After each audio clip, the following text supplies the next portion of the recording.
Bonjour à tous, aujourd'hui nous allons parler de la chronologie de l'Égypte antique. Cette vidéo servira d'introduction à la nouvelle série appelée Dynastie. Dans celle-ci, j'aborderai toutes les dynasties de la civilisation égyptienne. Je ferai donc une vidéo pour chaque dynastie.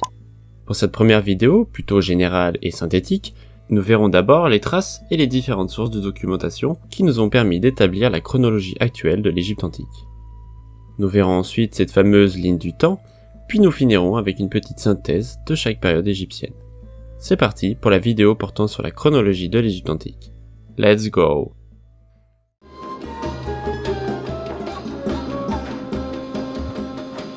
Avant de s'intéresser aux différentes périodes de l'histoire de l'Égypte antique, il faut bien comprendre comment les historiens et les égyptologues ont réussi à établir une datation et une chronologie.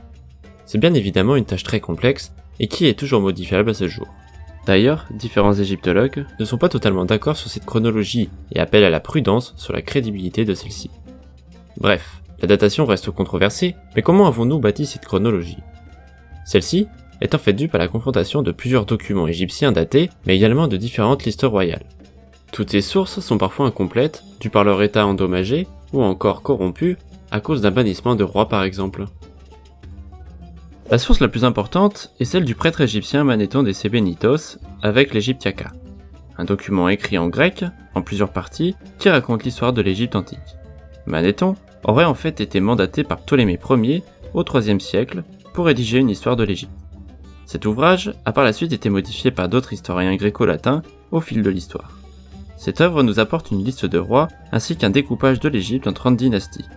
En parlant de dynastie, la dynastie 0 ainsi que la dynastie 31 a été créée bien plus tard par des égyptologues. Deuxième document essentiel pour l'établissement de la chronologie égyptienne, le papyrus de Turin, appelé aussi Canon royal de Turin. Créé sous le règne de Ramsès II à la 19e dynastie, il expose une liste de dieux et de plus de 300 noms de pharaons assortis de leur durée de règne. Ce papyrus, découvert à Thèbes en 1822, est écrit en hiératique, une version plus simplifiée de l'écriture hiéroglyphique utilisée pour les documents administratifs ou littéraires. Les listes royales découvertes sur les murs des temples, qui sont gravées sur de la pierre ou du calcaire, sont également des sources incontournables. C'est le cas par exemple avec les listes d'Abydos, appelées aussi les tables d'Abydos, établies par Séti Ier dans son temple funéraire, ainsi que celle de son fils Ramsès II dans son temple cénotaphe. La liste de Séti Ier contient plus de 76 noms de rois et de pharaons, alors que celle de Ramsès II n'est que fragmentaire et contient seulement 17 noms de pharaons. À Karnak, une liste de 61 noms de rois est retrouvée sur les parois du temple de Thoutmosis III. Autre exemple, la pierre de Palerme, un grand fragment en basalte noir d'un monument qui comprend la liste des rois qui ont gouverné sur l'Égypte des dynasties 0 à 5. D'autres listes ont été découvertes comme celle de Saqqara par exemple, mais ça, nous le verrons dans une prochaine vidéo basée sur ce thème si vous le souhaitez. La science apporte également des informations grâce à la datation par radiocarbone, appelée aussi carbone 14. Celle-ci permet en effet d'établir des fourchettes de datation dans les périodes les plus anciennes où les autres documents sont eux inutilisables ou incomplets.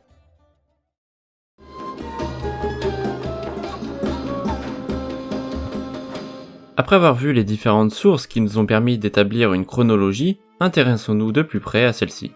L'Égypte antique s'étend sur plus de 3000 ans. Elle commence en moins 3100 avant l'ère commune, avec la première unification de l'Égypte. Elle se termine en moins 30 par l'annexion de l'Égypte par l'Empire romain. Lors de cet âge, 6 grandes périodes se succéderont. La période Tinnite, l'Ancien Empire, le Moyen Empire, le Nouvel Empire, la Basse Époque et l'époque gréco-romaine. À travers ces différentes époques se rajouteront 3 périodes intermédiaires. Ce sont des périodes où l'Égypte n'est plus unifiée, mais où différents royaumes et principautés locales se font la guerre pour contrôler la totalité de l'Égypte. Celles-ci sont appelées première période intermédiaire, deuxième période intermédiaire et troisième période intermédiaire. On rajoute également la période prédynastique, une période qui rentre pas en compte dans la grande période égyptienne, mais bien avant celle-ci. C'est une époque qui reste importante pour l'Égypte antique car elle met en place les bases de cette civilisation. Je tenais à rappeler que le découpage de l'histoire égyptienne en grandes périodes ou époques, avec les 3 périodes intermédiaires, sont créés par les historiens et les égyptologues durant le 19e siècle et le début du 20e siècle.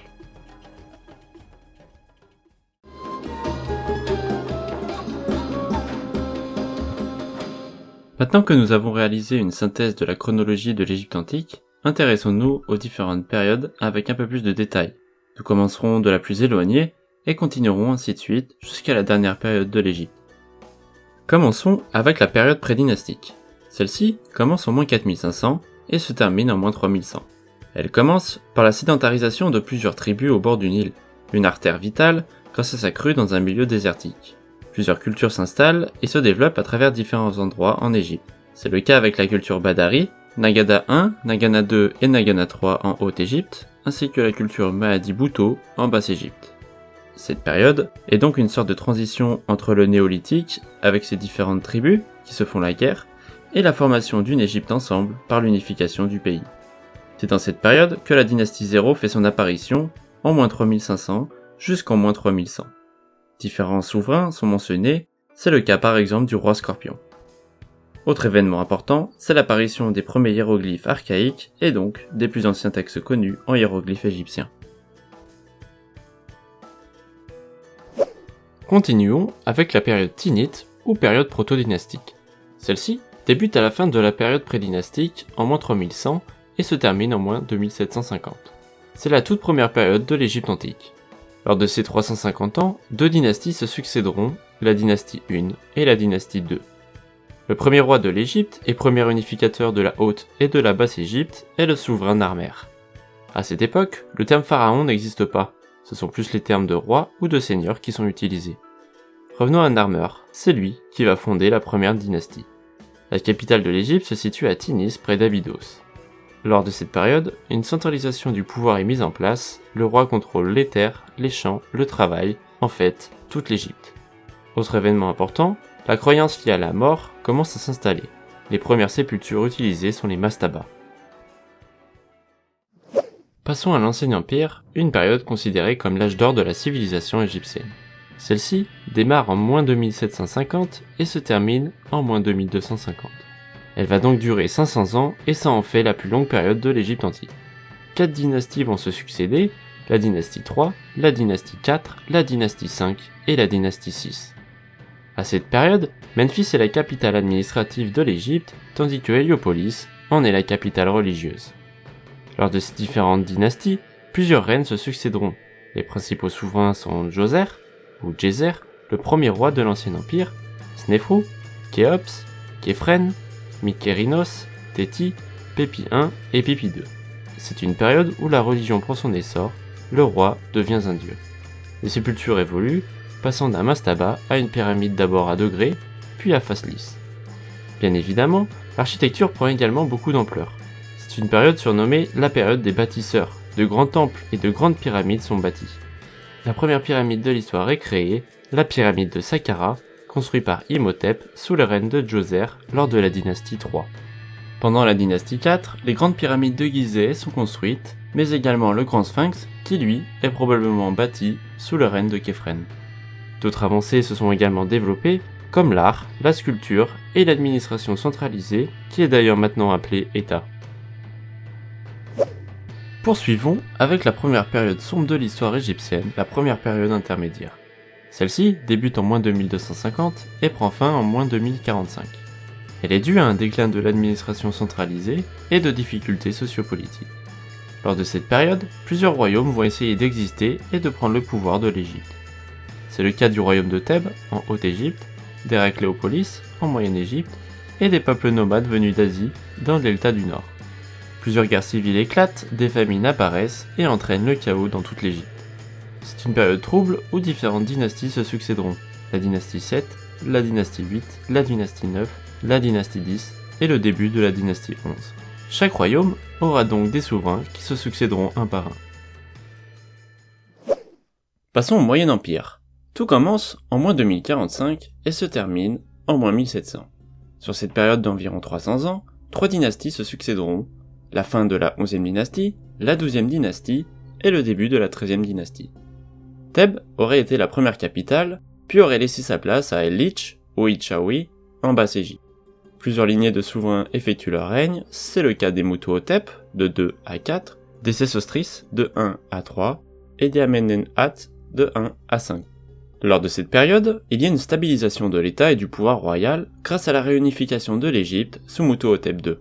Une politique extérieure est menée et différentes expéditions sont effectuées, comme par exemple en Nubie, avec l'intérêt des mines d'or et des carrières. Une politique architecturale est également mentionnée. Différents temples sont érigés, comme le temple d'Amon à Héliopolis, celui de Moutohotep II à Der el-Bahraï, ou encore par les fondements du temple de Karnak par Sésostris III. Nouvelle période compliquée, la deuxième période intermédiaire. Elle débute en moins 1700 et prend fin en moins 1539. L'Égypte est soumise à des envahisseurs étrangers, et plus précisément par les Hyksos, des envahisseurs asiatiques. Les Hyksos contrôlent donc le nord de l'Égypte, et ont pour capitale Avaris. Le milieu et le sud sont contrôlés par les Égyptiens et le royaume thébain. Leur capitale est Thèbes. Et tout au sud, c'est le royaume de Kerma, venant de Nubie, qui gouverne. 5 dynasties se succéderont, la fin de la 13e dynastie, la dynastie 14, la dynastie 15, la dynastie 16 et la dynastie 17. On continue avec la période la plus connue de l'Égypte antique, le Nouvel Empire. Celle-ci prend forme en moins 1539 et se termine en moins 1069. L'Égypte est de nouveau unifiée et les Hyksos sont chassés grâce au souverain Ahmosis. C'est une période de prospérité où la priorité est donnée à l'armée. Une politique de sécurisation des frontières est effectuée et différentes régions voisines sont envahies. Plusieurs capitales se succéderont, la première sera Thèbes, puis ce sera ensuite Akhénaton, sous le règne d'Akhénaton, et enfin ce sera Pi-Ramsès, fondé par Ramsès II. 3 grandes dynasties régneront sur l'Égypte, la dynastie 18, la dynastie 19 et la dynastie 20. Les règnes les plus connus sont ceux d'Ahmosis, de la lignée des Amenhotep I à III, des Thoutmosis de 1 à 4, de la reine Hatshepsut, d'Akhénaton ou Amenhotep IV, avec le culte exclusif du dieu Aton, de Toutankhamon bien évidemment, de Séti Ier, et pour finir de l'épopée ramesside avec la lignée des Ramsès. Lors de cette période, beaucoup de magnifiques monuments seront bâtis. C'est le cas avec les temples des millions d'années, comme celui d'Hatshepsut sur la rive thébaine, celui de Séti Ier à Abydos, ou encore le très beau temple d'Abou Simbel, construit par Ramsès II sous la 19e dynastie. La vallée des rois fait également son apparition à hauteur de Thèbes sur la rive occidentale. C'est aussi sous cette période que l'art prend un essor monumental, notamment grâce à une nouvelle forme d'art, l'art amarnien. Et c'est reparti pour une nouvelle période obscure, la troisième période intermédiaire. Elle débute en moins 1069 et prend fin en moins 664. Il y a un nouveau déclin de l'Égypte avec des nouveaux envahisseurs étrangers. Des pharaons libyens vont régner lors des dynasties 21, 22, 23 et 24. Lors des dynasties 25 et sur le début de la 26e dynastie, ce sont des Nubiens qui vont prendre le pouvoir et qui sont d'ailleurs appelés pharaons noirs. Il y aura bien évidemment plusieurs capitales lors de cette période, comme Tanis en premier, Bubastis, Léontopolis ou encore Thèbes. On enchaîne avec la basse époque, appelée également époque tardive. Elle prend forme en moins 664 et se termine en moins 332. À ce moment-là, il y a un nouveau tournant dans l'histoire de l'Égypte. Elle est entièrement contrôlée par des peuples étrangers. Lors de cette période, où l'Égypte est complètement conquise, 6 dynasties vont se succéder. La fin de la 26e dynastie, la dynastie 27, la dynastie 28, la dynastie 29, la dynastie 30 et la dernière dynastie, la 31. Les souverains de ces différentes dynasties seront des pharaons libyens, assyriens et perses.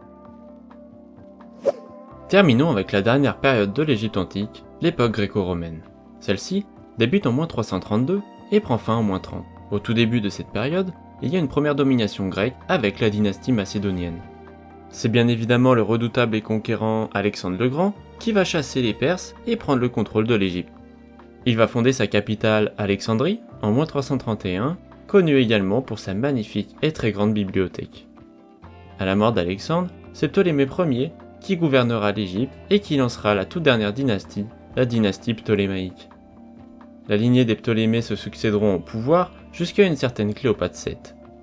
Épouse des Romains Jules César puis de Marc-Antoine, une nouvelle guerre civile éclata entre les deux Romains Marc-Antoine et Octave. Cléopâtre mourut en moins 30, les Romains prirent le contrôle de l'Égypte et mettent donc fin à l'époque de l'Égypte antique.